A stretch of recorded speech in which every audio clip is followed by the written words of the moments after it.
Arlindo e a deputada Érica Cocai.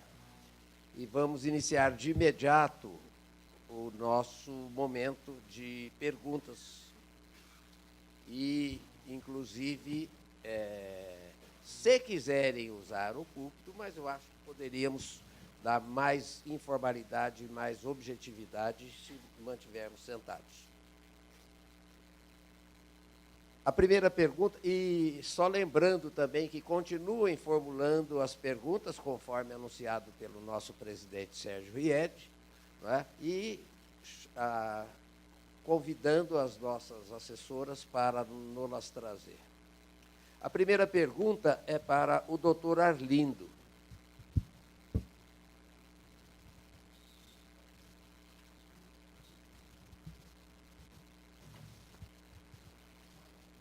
Temos aqui a identificação da pessoa que a formulou, e é a seguinte a pergunta. A integração do sistema de saúde suplementar com o Sistema Único de Saúde está na agenda regulatória de 2013-2014 da ANS. Na prática, como se dá essa integração? É verdade. É bom que se diga que a política nacional, esse problema entre público e privado é um problema que não existe. Medicina pública e privada não existe. O Estado vai ser sempre necessário, indispensável na sua atuação na área de saúde. Veja bem, por quê?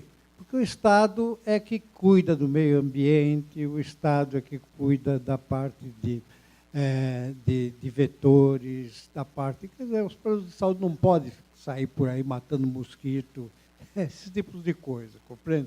Então, depois cuida dos alimentos, cuida dos medicamentos, cuida das fronteiras, enfim. Não existe, essa dicotomia ela é absolutamente etérea, fosfórica, né? Ela não existe. Agora, realmente, o que não existe é uma simbiose entre o sistema público e o privado. Eu acredito que nós devíamos ter... É possível se fazer uma PPP, quer dizer, uma parceria público-privada muito adequada, certo? Utilizando as virtudes de cada um dos sistemas. Por exemplo, o Sistema Único de Saúde, ele é caracterizado pelo seu plano de assistência à família, que eu já falei sobre ele, e é caracterizado também por procedimentos de altíssima complexidade. Você nunca viu ninguém se queixar quando é feito um transplante dele no Sistema Único de Saúde. Pelo contrário, os elogios são tremendos. Por quê? Porque ele conta com os hospitais universitários, hospitais de alta complexidade, hospital de alto gabarito. Agora, a porta de entrada do SUS é problemática, né? Como a deputada falou, por exemplo, nesses lugares recônditos e tal, realmente também não existe o Sistema Único de Saúde. Muito dificilmente a pessoa vai poder ser atendida, apesar de ser um sistema universal que seria para todo mundo. Então, há necessidade de os planos de saúde auxiliarem o SUS no atendimento da população brasileira. E eles dão a oportunidade de um acesso muito mais rápido. Na porta de entrada do sistema privado, ela é mais rápida. E na baixa complexidade, principalmente, apesar de que a alta complexidade também os planos de saúde fazem, não há qualquer tipo de problema, certo? Mas, realmente, eles têm uma vocação mais dirigida a isso. Então, há necessidade de se conversar sobre isso. Nós tivemos um encontro com a presidente Dilma, logo que ela foi eleita, ela chamou todas as entidades para conversar. E nós dizíamos exatamente isso, quer dizer, que nós podíamos bolar alguma parceria público-privada muito adequada para atender toda a população brasileira. Porque nós somos parte do exército brasileiro. Vamos supor, O Exército é o Sistema Único de Saúde. É esse que é o comandante, né? Certo? E depois, evidentemente, ele não necessita fazer tudo e não tem condições de fazer tudo. E quando tenta fazer tudo, ele não consegue fazer bem feito. Então, ele não é obrigado a fazer, ele pode delegar esses poderes, como delegou as misericórdias, por exemplo, para atendimento mais de 50% das internações. Muito obrigado, doutor Arlindo. Eu vou fazer a primeira pergunta para a deputada Érica Cocai.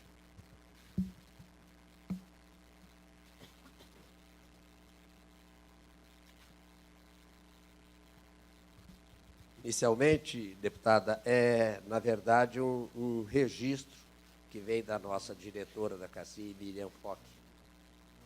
Apenas quero agradecer o imenso apoio que tem dado a essa luta que encampamos junto à ANAB e ao movimento sindical, para que tenhamos uma representante das autogestões na ANS. Esse projeto de lei que está sendo gestado merece o apoio de todas as entidades representativas das participantes de autogestão. Bom, eu queria agradecer a generosidade da Miriam, que é nossa companheira de sindicato, mas dizer assim, a CACI, ela nos ensina todo dia, porque ela foi uma construção. Ela é uma construção permanente, né? Mas eu lembro exatamente quando a gente mudou as condições da CACI, enfim. E essa discussão dos planos de autogestão, nós estamos vendo muitas dificuldades com a GEAP, dificuldade com o Facincra. O Facincra tem uma dívida imensa, ele não está sob intervenção também, você não tem mais o déficit operacional, mas há um déficit histórico que precisa ser repactuado. E nós temos uma discussão que se assemelha às Santas Casas, que é uma discussão permanente, que se expressa muito no Congresso, é qual é a responsabilidade do poder público com as Santas Casas, inclusive para repactuar as condições e dar sustentação na medida em que elas constroem um atendimento que é complementar ao SUS, como os planos de autogestão também. Então, portanto, a discussão que nós estamos fazendo é muito com as Santas Casas, mas também com os planos de autogestão, se é possível você fazer uma repactuação em condições adequadas para que você possa estar, enfim, saneando financeiramente esses planos de autogestão. E penso que nós temos um SUS, que é uma conquista, eu acho que o SUS é um patrimônio da humanidade. É o sistema SUS, como ele foi construído e concebido, que é uma conquista do povo brasileiro, conquista da cidadania, e que ele atinge o conjunto da população. Não tem uma pessoa neste Brasil que não tenha, de alguma forma, se utilizado com o SUS. Do SUS. Nós temos o processo de vacinação, nós temos os medicamentos de alto custo, nós temos alguns procedimentos de alta complexidade que são feitos pelo SUS. E precisamos aprimorar, penso eu, a atenção básica. 75% das demandas que estão nos hospitais do SUS são demandas, segundo uma pesquisa da UFMG e da UNB, nessa região, são demandas da atenção básica. Ou da atenção básica, diretamente da atenção básica, ou são demandas construídas pela ausência da atenção básica. Então, isso é absolutamente fundamental. Como é que você estabelece isso? E como a gente trabalha numa lógica da reforma sanitária, a reforma sanitária que reafirma Paulo Freire quando diz que a gente não nasce pronto, a gente é fruto das relações que a gente constrói, a gente é fruto do chão que a gente pisa, e daqueles que já pisaram no chão que nós estamos pisando hoje, inclusive. Nós somos seres humanos, somos seres históricos, e somos seres que somos enfim, estabelecemos relações, tramas de relações.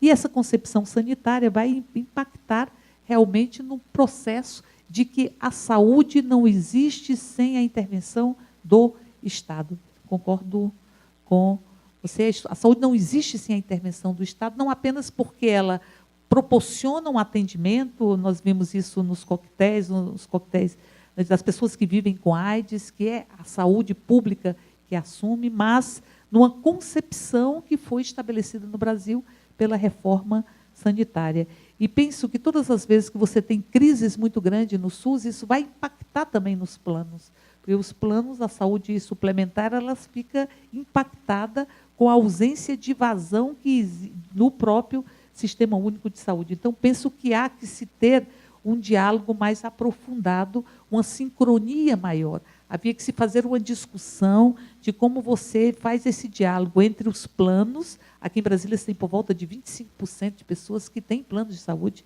e, ao mesmo tempo, faz essa pactuação com o próprio SUS, para que você possa fazer com que tenhamos uma saúde de maior qualidade para o conjunto da população brasileira. Muito obrigado, deputada. Vamos a mais uma pergunta para o doutor Arlindo. Nós, funcionários do banco, sempre nos orgulhamos da CACI por ter sido pioneira na modalidade de autogestão. A CACI, que não tem fins lucrativos, sofre pelo monopólio dos planos privados, que chegam, às vezes, proibir que seus médicos atendam pela CACI e sejam credenciados pela CACI.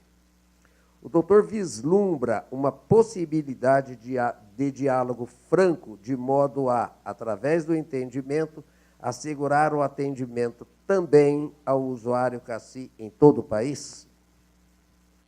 Bem, eu acho que há uma certa impropriedade assim, nesse tipo de pergunta, porque realmente não são os planos de saúde que não deixam os seus médicos atender. São mais as entidades médicas, certo? Que diga-se, Conselho Federal de Medicina, Sindicato dos Médicos, Associação Médica Brasileira e as associações regionais de medicina.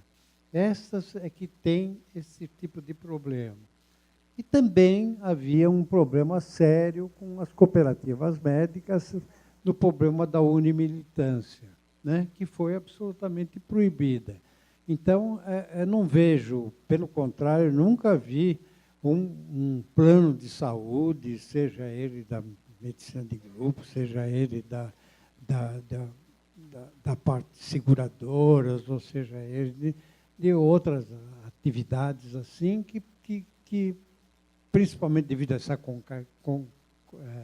essa concentração que tem havido, isso sem dúvida tem havido, mas não vejo esse intuito de deixar de prestar serviço às autogestões. Pelo contrário, a nossa amizade é muito grande com a autogestão, e nós, pelo contrário, nós nos aproveitamos muito da autogestão quando nós vamos fazer, por exemplo, problemas estatísticos. Muitas vezes a gente não fala, porque senão as pessoas dizem, não, mas você pertence a uma entidade que tem fim lucrativo e tal.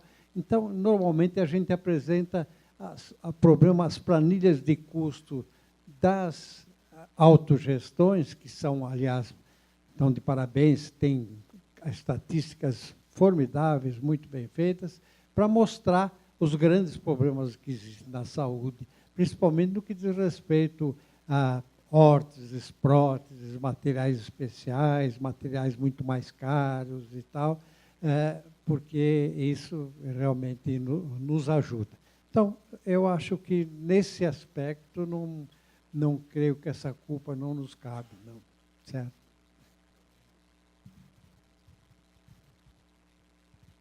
Temos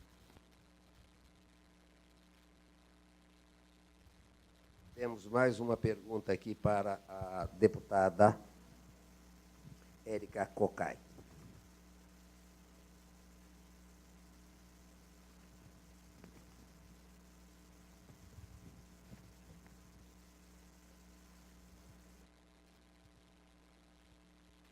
Deputada, nós temos duas perguntas, eu vou lê-las em conjunto, porque são temas correlatos. Por que o Ministério da Saúde e a ANS insistem em cobrar ressarcimento ao SUS das autogestões? O governo e a ANS não tratam as autogestões como operadoras de mercado? Primeira pergunta, o autor não identificado, a segunda na mesma linha vem do Marcos Assis. O que justifica o ressarcimento ao SUS pelas operadoras de autogestões quando do atendimento de um seu associado, uma vez que as autogestões não têm finalidade de lucro? Eu estou de acordo. Eu não acho que se trata que tratam autogestões como se os planos de autogestão como se fossem planos privados. Acho que tratam de certa forma pior, porque não se encara as dificuldades que são específicas do plano e a importância dos planos de autogestão.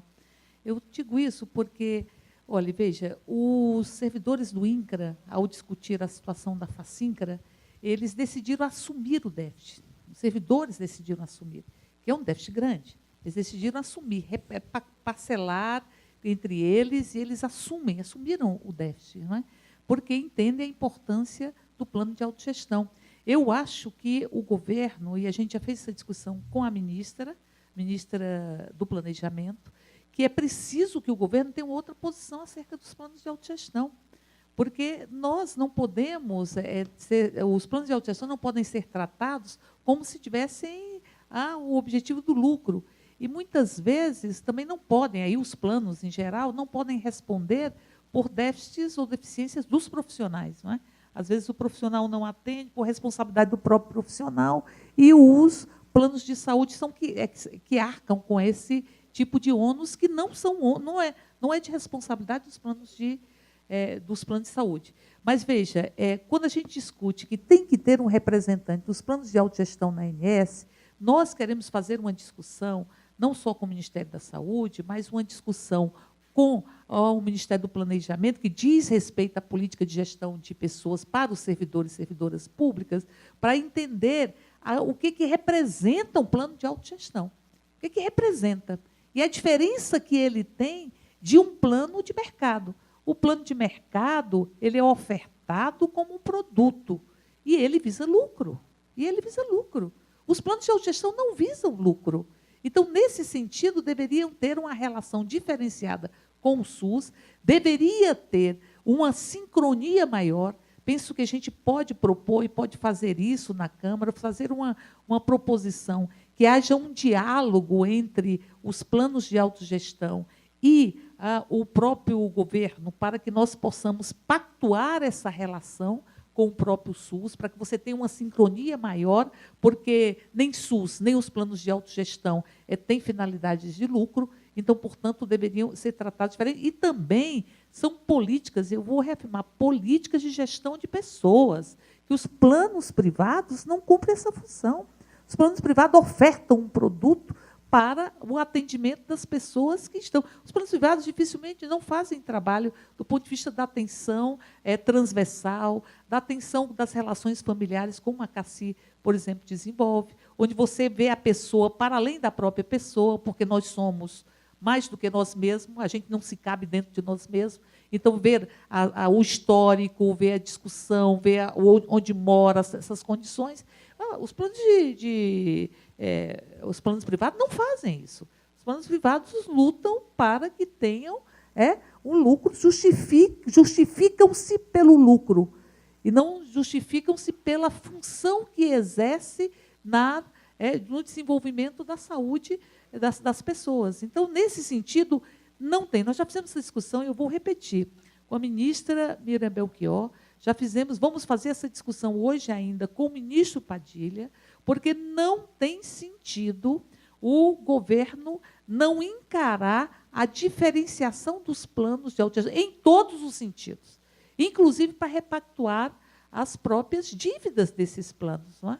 Essas dívidas, elas tinham que ter, o governo tem que possibilitar que os planos eles possam, obviamente que nós não estamos propondo nenhuma obra de caridade, não é isso, mas ele tem que facilitar as condições dentro de uma renegociação que seja vantajosa para o conjunto das dívidas que nós temos. Temos na GEAP, os planos de saúde em geral, eles estão passando por uma situação muito temerária, e os planos de autogestão têm essa condição que precisa ser encarada como de responsabilidade dos empregadores ou do governo no que diz respeito aos planos da FACINC, dos servidores públicos, GEAP e tudo mais. Tem que sentir que é responsabilidade dele. Não pode simplesmente virar e falar do seguinte, olha, isso aí a gente vai discutir um dia, a gente vai tentar ver o que a gente faz, tal. E tem um tratamento com relação às Santa Casas que tem uma diferença. Tem uma diferença, eu não vou... Acho que é bem nítido que Santa Casa não é um plano de autogestão, não é isso. Mas ela cumpre uma função complementar sem finalidades lucrativas, que a gente consegue, muitas vezes, avançar mais na discussão da Santa Casa do que avançar nas discussões do plano de autogestão. Um dos aspectos é o ressarcimento ao SUS, mas não é só isso. A ANS tem que ter uma representação dos planos de autogestão que tenha voz e que possa dizer, espera lá, nós somos diferentes. Porque eu acho que é 27%, me corrija a Denise se eu estiver errada, 27% dos planos de autogestão absorvem uma população de faixa etária elevada que o conjunto dos planos de saúde não quer. E também não estão no interior, não estão nos locais onde os planos de autogestão têm que prestar a sua assistência. Então, portanto, por tudo isso, há que se fazer essa discussão e reafirmá-la de que nós temos que ter um olhar diferenciado. Por isso, na subcomissão de planos de saúde, nós fizemos questão de fazer um recorte nos planos de autogestão para que possam ser encarados de forma diferente. E apresentei, inclusive, um projeto para ausência de licitação. Se são planos de autogestão, por que tem que disputar no mercado? Teoricamente, assim, a grosso modo, se não tem finalidade lucrativa, vai ofertar determinados serviços de forma mais barata, teoricamente. Estou dizendo em tese.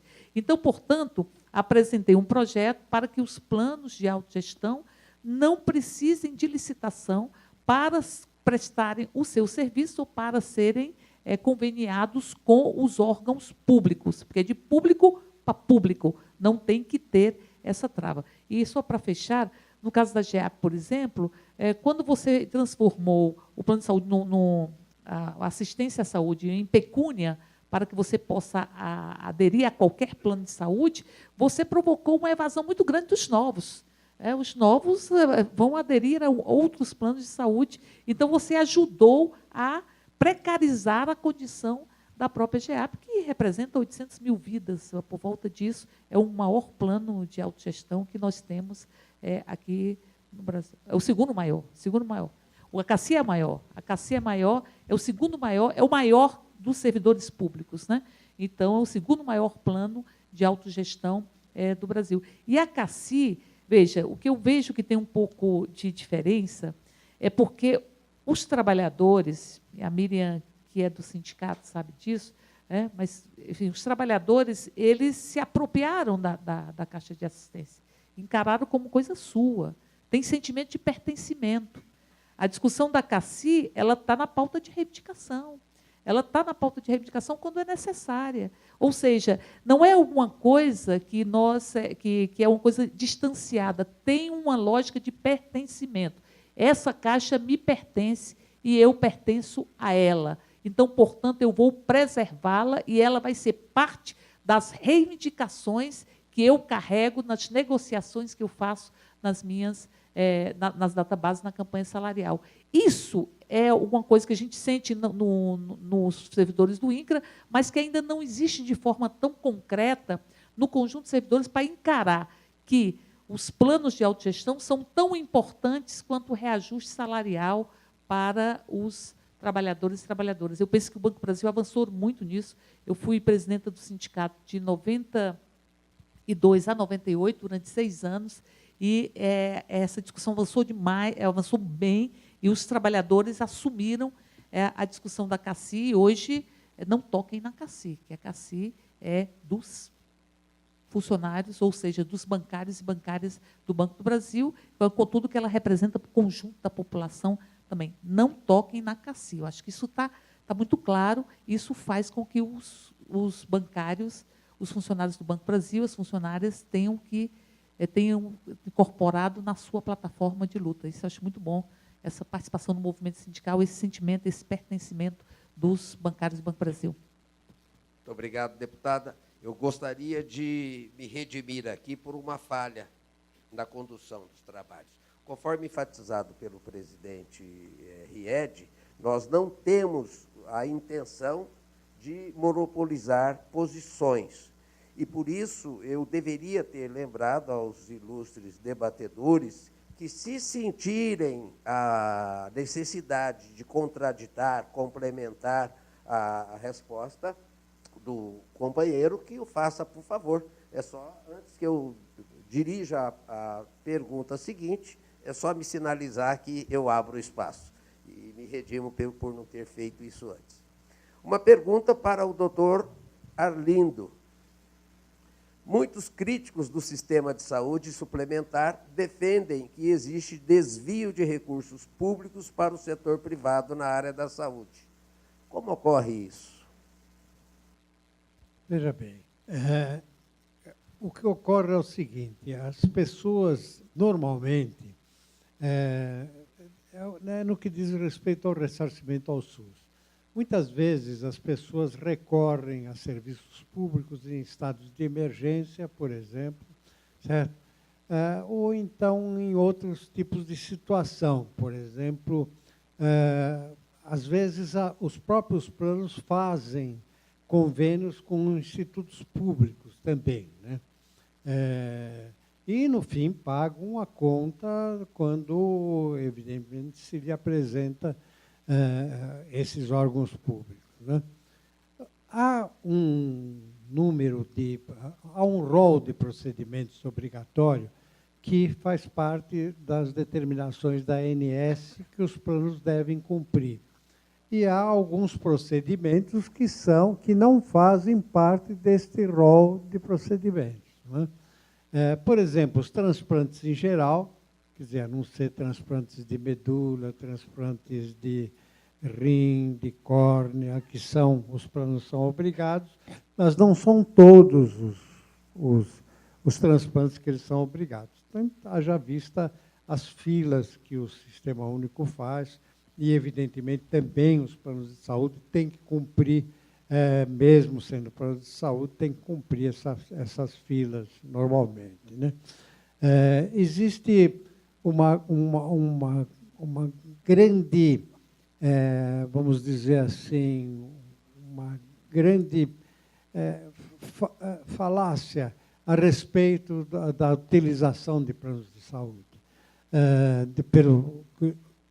de eles utilizarem o Sistema Único de Saúde. Não chega a 1,5%, 2% do faturamento dos planos de saúde o que eles pagam de ressarcimento ao SUS. Eu creio que nem isso, é muito, muito pouco, certo? Muitas vezes as pessoas têm uma proximidade com um posto de saúde perto da sua casa e recorrem realmente àquele posto de saúde quando deveriam realmente recorrer ao plano de saúde. Isso, muitas vezes, principalmente no que diz respeito a fornecimento de medicamentos, que é uma obrigação do Sistema Único de Saúde para uso domiciliar, certo? Então, esses realmente, muitos planos de saúde usuários de planos de saúde acabam utilizando. Mas, de uma maneira geral, não existe esse tipo de aproveitamento, vamos dizer, do plano de saúde. Pelo contrário, nós já chegamos a propor que, inclusive, se o paciente fosse inquirido por que ele escolheu ir para aquele sistema público de saúde, e se ele primeiro pediu no seu plano de saúde, se ele podia fazer aquele tipo de procedimento, certo? Porque aí nós esvaziávamos esse problema do tal de enriquecimento ilícito, porque realmente, no caso da autogestão, isso é um absurdo. Eu acho que não pode-se argumentar isso de jeito nenhum, porque já não tem intuito de lucro, né? E tem também, além das autogestões, também as próprias misericórdias têm planos de saúde, compreende? E também, elas, evidentemente, como misericórdias, elas não têm intuito lucrativo. Elas simplesmente têm aquele plano de saúde para tentar sustentar dar uma sustentabilidade às suas economias no sentido de atendimento da sua população, né? Então, eu creio que há um exagero nesse tipo de coisa, certo? Quando os valores devidos a ressarcimento são relativamente ridículos perto dos volumes necessários do Sistema Único de Saúde, certo? Então, não é isso realmente que está sangrando o SUS, muito pelo contrário. Tá? Nós fornecemos, no que nós atuamos, a iniciativa privada, só para ter uma ideia, os planos de saúde têm um faturamento em torno de 100 bilhões de reais ao ano, e desses, 80% a 85% são de sinistralidade. Então, 85 bilhões eles jogam no Sistema Único de Saúde. Então, quando se fala nisso, ou quando se fala, inclusive, em renúncia fiscal, que também não existe, porque não é uma renúncia, ou, na realidade, é uma despesa que se paga, e nada mais natural que um empresário pague como despesa a saúde do seu empregado, vamos dizer assim, ou do seu colaborador, não é? Porque eu acho que se ele cuida das peças e de tudo do ser humano, ele deve cuidar muito melhor, certo?